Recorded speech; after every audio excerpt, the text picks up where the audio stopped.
नमस्कार, मैं हूं गौरी और आप देख रहे हैं सी न्यूज़ भारत। वक्त है न्यूज़ बुलेटिन का। न्यूज़ बुलेटिन में हम बात करेंगे बालोद की, जहां अज्ञात हत्यारे द्वारा की गई महिला की हत्या।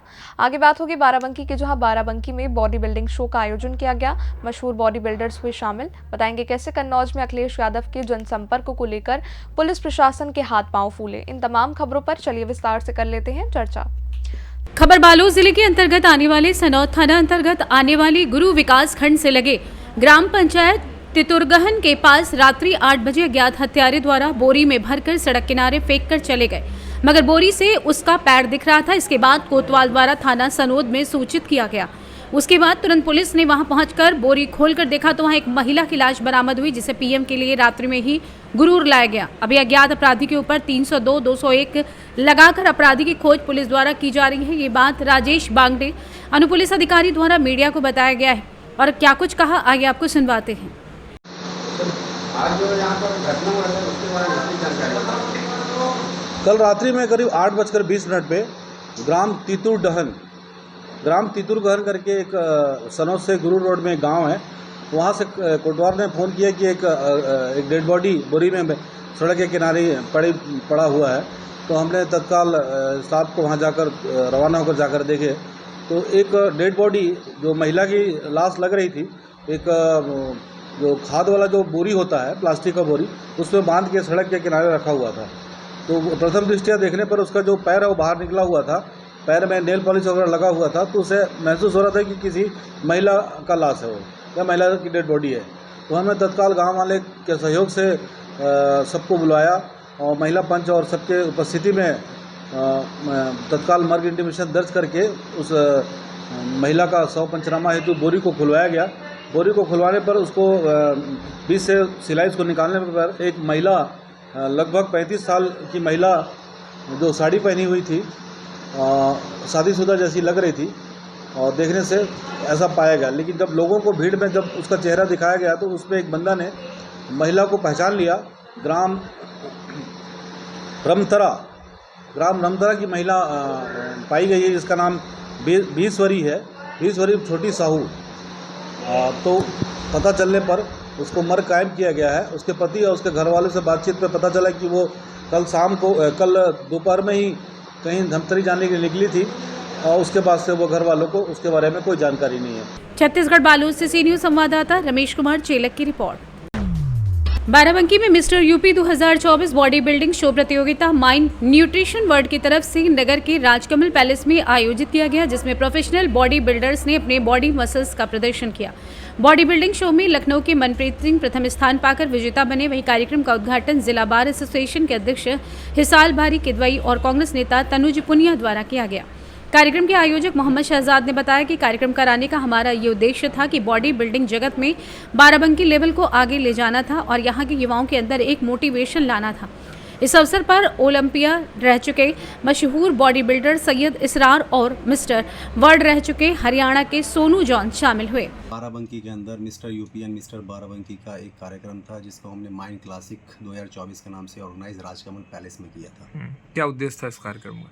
इसका उद्देश्य बॉडी बिल्डिंग जगत में बाराबंकी लेवल को आगे लेकर जाना था, ठीक है, और यहाँ के जो लड़के हैं उनके अंदर एक मोटिवेशन लाना था। कौन कौन आए यहाँ पर?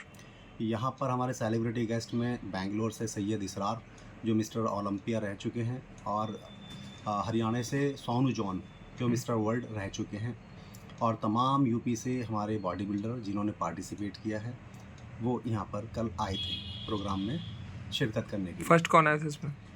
फर्स्ट लखनऊ के मनप्रीत सिंह जो ओवरऑल कैटेगरी में बाराबंकी में प्रथम स्थान पर आए हैं। बाराबंकी से सी न्यूज़ संवाददाता मोहम्मद अरशद की रिपोर्ट। यूपी के बाराबंकी में रविवार को बीजेपी उम्मीदवार राजरानी रावत के समर्थन में महिला मोर्चा सम्मेलन कार्यक्रम का आयोजन किया गया, जिसमें मुख्य अतिथि पूर्व मंत्री अनुपमा जायसवाल शामिल हुई।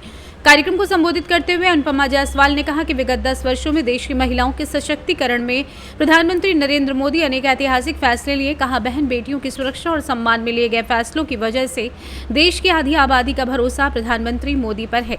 ये मोदी की गारंटी ही है कि 3 दशक से लंबित नारी शक्ति वंदन अधिनियम संसद से पारित हो सका। इतना ही नहीं, उन्होंने कहा कि पूरे बाराबंकी की महिलाओं ने ठाना है भाजपा प्रत्याशी राजरानी रावत को यहां से लोकसभा भेजकर सांसद बनाना है। आगे उन्होंने कहा, अब की बार 400 पार अवश्य होंगे और पुनः नरेंद्र मोदी जी प्रधानमंत्री बनेंगे। हमारी लोकसभा के प्रत्याशी आदरणीय श्रीमती राजरानी रावत के समर्थन में जो महिलाओं का एक हुजूम खड़ा हुआ है, घर घर में, गली गली में, पूरे बाराबंकी में महिलाओं ने ठाना है आदरणीय राजरानी रावत जी को हम सबको यहाँ से लोकसभा में भेजकर सांसद बनाना है। उन्हीं महिलाओं का यहाँ कार्यक्रम था। कुछ महिलाओं की सुनी गई, कुछ हमने अपनी कही। हमारे भी दिल में मोदी, उनके दिल में भी मोदी। कुछ बताना समझाना नहीं है, हमसे ज़्यादा तो वो हमें बताती है। हम एक पूछते हैं कि आवास मिला, वो कहती है शौचालय भी मिल गया, बहन जी बिजली भी लग गई, बहन जी मोदी जी की दी गैस पर, उस पर हम चाय बना रहे हैं, उनका राशन हमको मिल रहा है। गरीबों को जब कोरोना काल में कोई नहीं था तो मोदी जी खड़े हुए, मोदी जी के सैनिक भारतीय जनता पार्टी के कार्यकर्ता खड़े हुए, सबके दिल में मोदी हैं। बस वही मोदी मंत्र का जाप निरंतर चलता रहा। मैं भी मोदी मोदी में थी और महिलाएं भी मोदी मोदी में थी। अब की बार 400 पार का नारा दिया जा रहा है, क्या लग रहा है ये मुमकिन होगा? देखिए, मोदी है तो मुमकिन है, ये भी हमारा ही नारा है और मोदी ने मुमकिन किया है। मोदी की गारंटी है। आज जो विकसित भारत की गारंटी मोदी जी ने ली है, उसको अपना धीरे धीरे दिखाई दे रहा है। आप ऐसे एक बात को समझो कि कोई भी राजनीतिक पार्टी होती है, वो अपना घोषणा पत्र 5 वर्षों के लिए देती है कि भाई आप हमको चुनिए, 5 वर्ष में हम ऐसा करेंगे। लेकिन मोदी जी का जो घोषणा पत्र है वो 2047 का है। 1947 के बाद से जो 70 सालों तक देश की दुर्दशा रही, उसको फिर से पटरी पर लाने का जो काम किया है, और उनका ध्येय है कि 2047 तक हम एक विकसित भारत का निर्माण करेंगे, वो उसका घोषणा पत्र है। किसी सत्ता के लिए नहीं, किसी पद की लिप्सा के लिए नहीं, सिर्फ और सिर्फ भारत माता का आराधन हो, कैसे भारत विकसित बने, इसके लिए मोदी जी बात करते हैं। तो निश्चित रूप से मुझे लगता है कि यह स्वप्न ही नहीं है, ये साकार रूप लेता दिख रहा है। अब की बार 400 के पार पूरा होगा। बाराबंकी से सी न्यूज संवाददाता अर्शद की रिपोर्ट। मामला गिरिडीह निगम क्षेत्र के वार्ड नंबर 20 के कमर शाली का है। बता दें कि घटना शनिवार रात करीब 8 बजे की है, जिसमें दोनों पक्ष के लोगों को घायल अवस्था में गिरिडीह के पचम्बा थाने में लाया गया, जहां प्रथम पक्ष के लोगों ने फर्द बयान में गंभीर आरोप लगाते हुए कहा कि मधु कुमारी उर्फ मधु शर्मा ने शराब के नशे में धुत अपनी बड़ी चाची के साथ परिवार के कुल 6 लोगों के साथ मारपीट कर घायल कर दिया, जिससे मधु की बड़ी चाची गंभीर रूप से घायल हो गई हैं। बता दें कि पचम्बा थाना पुलिस ने घटना व स्थिति की जानकारी लेने के बाद दोनों पक्षों को इलाज के लिए गिरिडीह सदर अस्पताल भेज दिया, जहां सभी घायलों का इलाज चल रहा है। तो बकरिया बोल तो बकरिया घुस गेलो हमर घर, ये कहते कि हमर घर बकरी ना घुसलो घर हमने, ककर बकरी हलो हमरा पता ना, बोलना तोरे बकरिया हो, कहते हमार बकरी है ना हलो, तो गंदा गंदा गाड़ी दिला भोसड़ी रंडी तोर बकरी हलो, तोरे ले खैलको, ओकर बाद झाड़ू लेके आ तो हम कहले हम तो काहे तो इना करे कम बोलतो जे गंदा गंदा गाड़ी बाके कर रही, अगर बकरी तो रखला बकरी घुसरो, ओकरे पर उछाल कर पकड़ के हटवा और लल्हा धरे बाजार, और बाजार कर पूरा पटक के मारले। ओकर बाद हमने जब छोड़वे लागली तो हमने फटे मारल, हमरो मार के ओकरो मार के, दोनों पत्नी जब छोड़ा कर ओकरो छोड़ा पकड़ लगे और हमरो फटे मार। आपका नाम क्या हुआ? चंदवा देवी। तो वो मारने वाली कौन थी? मधु कुमार। मधु सर। तो कोई आपका रिश्ता में लगता क्या? रिश्ता कोई नहीं है, कुछ नहीं। तो कौन लगता? पड़ोसी? इसका माँ के मार रही थी, पटक के बैठ के उसको फटे में, तब हम लोग छुड़ाने गए और उसको ला कर पैर दोनों चलता था। हाँ, सीरियस है, उसको दर्द भी काट लिया। अनिल नाम। क्या है मामला, थोड़ा जानकारी दीजिए आज की घटना की। झगड़ा है, दारू पी के आता है घर में, सही से किसी से बोल चाल नहीं आता है, गाली गलौज करने लगता है, किसी से सबसे बाहर बात विचार नहीं करता है, मतलब कि अपना मन मानी। तो अब उसे कौन लगे? बड़ा भाई। बड़े भाई। क्या नाम है आपका? अनिल शर्मा। अनिल सर, ये हमेशा कितना सालों से ये हो रहा है? 3-4 साल से हो रहा है। थाना में आवेदन दिए थे, बड़ा बाबू कोई कार्रवाई नहीं करता है। मुखिया जी को बोले रामचंद्र दास, वो भी कुछ नहीं सुनता है। उनको 25 बार बोले, घर जाके बुलाएं कि आइए आप, घर में ऐसा ऐसा झंझट चलता है, वो भी एक बार भी नहीं आए। बताइए क्या नाम हो आपका? थोड़ा जोर से बोलना पड़ेगा।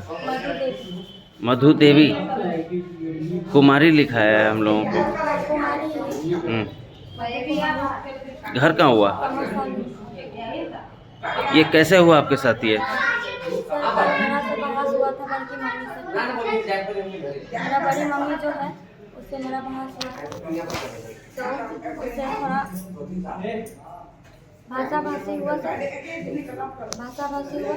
उसका बेटा जो है और बहू उसका, वो सब पकड़ के पूरा मारने लगा हमको। घिसिया हमारा एटा बाजार दिए कपार में, और घर दरवाज़ा तोड़ने लगा हमको मारने के लिए, जान से मारने के लिए। क्या तुमको जान से मार देंगे। सब झूल गया था मेरा पर। एक मितन शर्मा था, राजू शर्मा था, और मितन का वाइफ थी विमला देवी, शेरू शर्मा था, छोटू शर्मा था, मोहनी देवी थी, और कुलदीप शर्मा था। आपसे हम ये पूछना चाहेंगे, इनके ऊपर जो मारपीट हुआ है और कई तरह का गंभीर आरोप लगाया जा रहा है, तो इस पे आप क्या कहना चाहेंगे? हम यही कहना चाहते हैं कि ऐसा नहीं करना चाहिए।